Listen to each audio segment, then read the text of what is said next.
हाँ जी, कौन? वो आकाश भाई घर पे हैं क्या?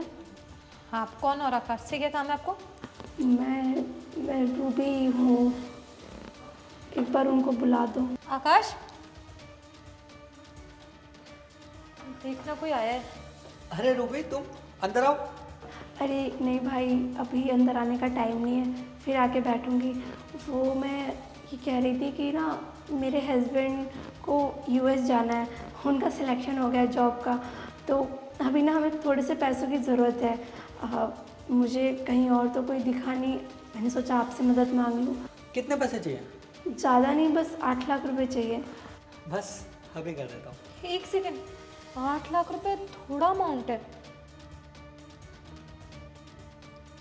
हो गया, चेक कर लो। शुक्रिया भाई, वो जैसे उनकी पहली सैलरी आएगी ना तो मैं आपको रिटर्न कर दूँगी। कोई बात नहीं, आराम से बाद में दे देना, थोड़ी सेविंग्स करने के बाद। बहुत बहुत धन्यवाद। नमस्ते। चलो। ये सब क्या था? 8 लाख रुपए देने से पहले तुमने जरा सा भी नहीं सोचा? मेरी पुरानी दोस्त थी वो। पुरानी दोस्त थी, इसका मतलब ये थोड़ी ना किसी को भी कितने भी रुपए कोई मांगेगा दे दोगे बिना सोचे समझे। यार 8 लाख कम अमाउंट नहीं होता है, तुम्हें भी पता है मुझे भी पता है। उसे इकट्ठे करने में हमने कितनी मेहनत की है, अरे अपनी इच्छाओं को मारा है हमने, और तुमने अपनी सारी सेविंग्स उसे दे दी। मुझे पता है 8 लाख रुपए कम नहीं होते, लेकिन किसी के सपनों से ज़्यादा भी तो नहीं होते। अरे किसी के सपनों के चक्कर में हम अपनी बर्बादी क्यों करें? अरे अच्छा होना ठीक है, लेकिन इतना अच्छा होना भी नहीं। क्यों चिंता कर रही हो? उसने बोला है ना लौटा देगी, तो लौटा देगी। ये कलयुग है, और इस दुनिया में ना लोग अगर एक बार इतने पैसे ले जाए ना तो मुंह दिखाने तक नहीं आते, लौटाने तो बहुत दूर की बात है। और भूल जाओ कि वो भी देने आ रही है, वो भी पैसे वैसे नहीं देने वाली है। अगर नहीं भी आएगी तो कौन सा हमारी किस्मत ले जाएगी। और मुझे पूरा यकीन है जिस गेट से गई है ना उसी गेट से हमारे पैसे लेकर आएगी। मोहन, कैसे इंसान हो यार तुम? 8 लाख रुपए है, कोई मजाक थोड़ी ना कि तुम्हें कोई फर्क ही नहीं पड़ रहा कि नहीं देगी तो भी कोई बात नहीं। क्या तुम पागल आगल हो क्या? तुम्हें पता है अंकिता, इस दुनिया में ना हर कोई ऐसे ही किसी ना किसी से पैसे नहीं मांग लेता है, पैसे उससे ही मांगता है जिससे उसे आस होती है। तुम्हें क्या लगता है उसके क्या रिश्तेदार नहीं होंगे या फिर दोस्त लोग नहीं होंगे? लेकिन वो पैसे मुझसे ही मांगने क्यों आई? क्योंकि उसे मुझसे एक आस थी और मैं उसकी ये आस नहीं तोड़ना चाहता था। अच्छा, उसके आस के चक्कर में अपनी बर्बादी कर लो, अपनी फैमिली बर्बाद कर लो, है ना? और जब कल हमें इमरजेंसी नीड होगी तो कहाँ से लेके आएंगे पैसे? और दूसरी चीज ये, वो किसी और के पास जाती है ना, और तुम्हें जो इतनी उम्मीद है ना कि वो इसी दरवाजे से पैसे लेके आएगी, जब तुम्हारे खुद के फैमिली मेंबर पैसे नहीं लौटाने आते, वो तो फिर भी दोस्त है तुम्हारी, कोई पैसे वैसे नहीं लौटाने वाली। मुझे पक्का यकीन है जब तुम्हारा बुरा वक्त आएगा ना तो कोई भी तुम्हारा साथ नहीं देगा। इवन जिसके लिए तुम मेरे से इतना कह रहे हो ना वो भी नहीं। देखा कितनी चिकनी चुपड़ी बातें करी थी, भैया कर करके तुमसे पैसे ले गए। और मैं ना आजकल के लोगों को बहुत अच्छे से जानती हूँ, ऐसी चिकनी चुपड़ी बातें करते, लोगों को अपनी बातों में ले लेते और पैसे लेके चले जाते हैं, दोबारा अपनी शकल नहीं दिखाते फिर। अच्छा चलो मान लिया वो पैसे नहीं देगी, एक पल के लिए सोचो अगर उसने पैसे दे दिए तो। वो होने से रहा, हम मैं भी यही हूँ तुम भी यही हो, देख लेना कुछ नहीं देने वाली है वो। मुझे ऊपर वाले पे पूरा भरोसा है, वो पैसे भी ले आएगी और हमारे घर में भी कुछ खराब नहीं होगा, सब ठीक रहेगा। क्या करूँ मैं इस इंसान का? ये भगवान, इसकी अच्छाई किसी दिन ले डूबेगी पूरे घर को। अब एक काम करो, तुम ज़्यादा अच्छा ही मत गिनवाओ, चाय बनाओ। बनाती हूँ। और हाँ, जहर मत डाल देना उसमें। नमक डाल दूंगी, पी लेना।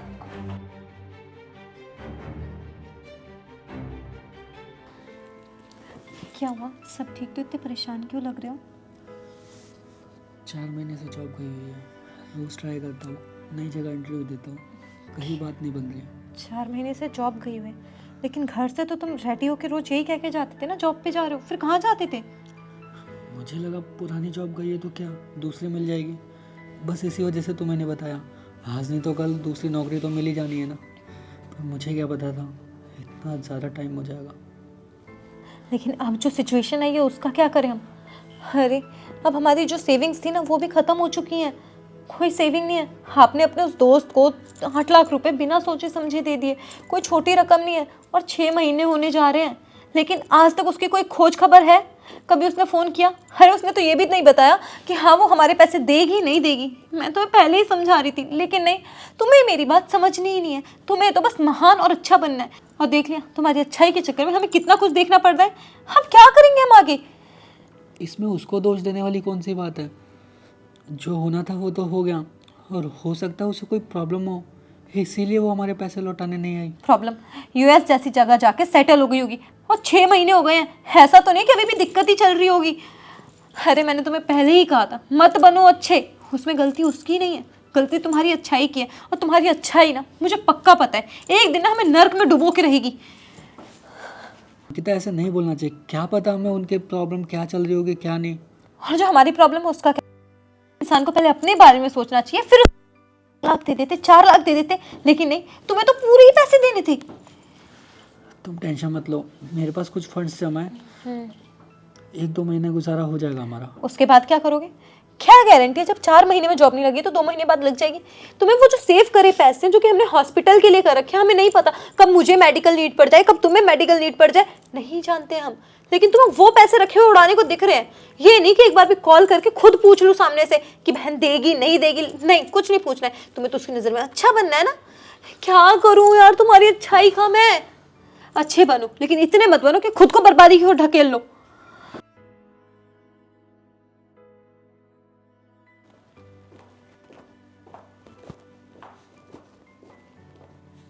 अरे आकाश, अरे रूबी तुम कैसे आना हुआ?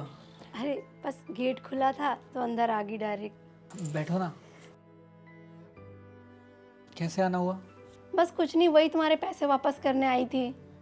अरे ऐसी कोई बात नहीं है, अगर तुम्हारे पास अभी पैसे नहीं है तो तुम बाद में दे देना, हम लोग एडजस्ट कर लेंगे। अरे बस मुझे पता है सब। फ़ोन देखो अपना।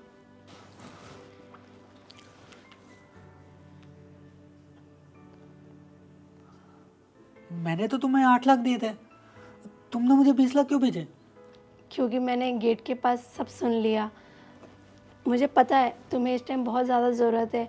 तुमने मुझे एक बार भी फ़ोन क्यों नहीं किया? मैं थोड़ा बिज़ी हो गई थी उनके सेटलमेंट के बाद अपने ससुराल में। तुम्हें एक बार मुझे फ़ोन तो करना चाहिए था ना अपनी ज़रूरत के लिए। मैं तो बहुत लकी हूँ कि मुझे तुम मिले हो, इतने अच्छे दोस्त भाई जो मेरे हर सुख दुख में मेरी मदद करने आ जाते हो और कभी भी अपने हाथ खड़े नहीं करते हो, वहीं अपने सगे हाथ खड़े कर लेते हैं। नहीं हमारे पास नहीं है, इसलिए मैं सिर्फ तुम्हारे पास आई थी और इतना बड़ा अमाउंट तुमने 1 मिनट में मुझे दे दिया बिना सोचे समझे। तुझे पता नहीं है तूने किस सिचुएशन में मेरी हेल्प की है। हाँ तू टेंशन मत ले, तेरे बाकी के पैसे मैं जल्दी लौटा दूंगा। इन सब बातों का शुक्रिया मैं तुम्हें शब्दों में भी नहीं कर सकती, इतना बड़ा एहसान जो तुमने किया मुझ पर। और मैं ये कह रही थी कि ये मिठाई फ़िलहाल तो तुम्हारे लिए। मेरे पति से कह के मैं तुम्हारी जॉब वहीं लगवा देती हूँ। इनके ऑफ़र के लिए, बट मैं सोच रहा हूँ कि मैं इंडिया में रह के कुछ कर लूँगा, और वैसे भी तूने मुझे 20 लाख दिए तो अब मैं सोच रहा हूँ कुछ छोटा मोटा अपना बिजनेस कर लेता हूँ। ये तो बहुत अच्छा आइडिया है। वैसे मुझे तुम पर पूरा भरोसा है कि तुम जो भी काम करोगे ना बहुत अच्छे से करोगे। वैसे भी नेक दिल इंसान इस दुनिया में बहुत कम है। देखो ना, 1 मिनट में मेरी इतनी ज़्यादा मदद कर दी बिना सोचे समझे। और मुझे पता है ऐसी चीज़ों में घर परिवार दोनों ख़राब होते हैं, लेकिन तुमने उसकी भी परवाह नहीं करी थी। और थैंक यू। मैं चलती हूँ। ठीक है, देखा कितनी अच्छी है वो। 8 लाख दिए थे मैंने उसे बस, और बदले में मुझे पूरे 20 लाख दे के गई है। और तुम उसके बारे में ना जाने क्या क्या सोच रही थी। अगर इंसान देर कर रहा है इसका मतलब ये नहीं कि वो धोखेबाज है या फिर वो आएगा नहीं या पैसे लेके भाग गया। हो सकता है कोई ना कोई उसकी मजबूरी हो।